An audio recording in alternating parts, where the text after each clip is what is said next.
Барлықтарыңызға сәлем достар, сіздермен бірге мен Нұрлан. Бүгінгі видеода біз сіздермен TikTok'та хит болып жатқан мына музыканы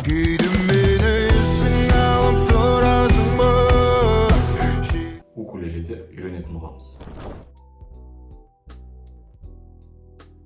Ең бірінші музыкамызды бастамас бұрын аккордтармен танысып алайық. Олар ең бірінші аккорд бізде Е-М аккорды, ол екінші ладтың бірінші струнасы, үшінші ладтың екінші струнасы, төртінші ладтың үшінші струнасы тұрады. Сол кезде бізде осындай звук пайда болады. Екінші аккорд бізде Д аккорды, ол екінші ладтың екінші, үшінші және де төртінші струнасы тұрады. Яғни осылай бір саусақпен ақ ұстай берсеңіздер болады бәрін. Сол кезде бізде осындай звук пайда болады. Үшінші аккорд бізде С аккорды, ол екінші ладтың бірінші струнасы тұрады.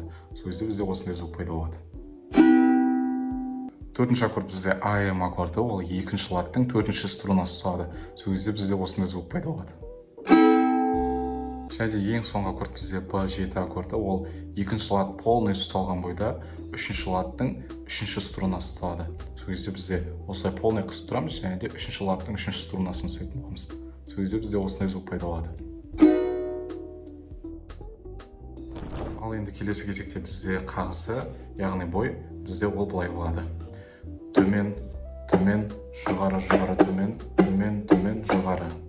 Мінекей достар, біз толықтай аккорды мен қағыстарын үйреніп алдық. Келесі кезекте мен сіздерге өз даусыммен әнді айтып көрсететін боламын.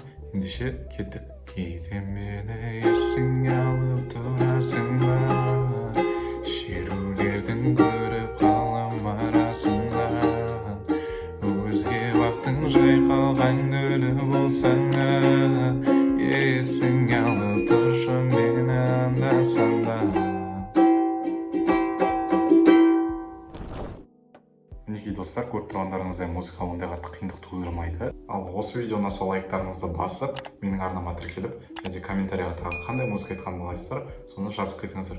Және описанияға өтсеңіздер, менің TikTok мен Instagram парақшам тұр. Сол жаққа сіздер өздеріңіздің қоятын сұрақтарыңыз болса қоя беріңіздер.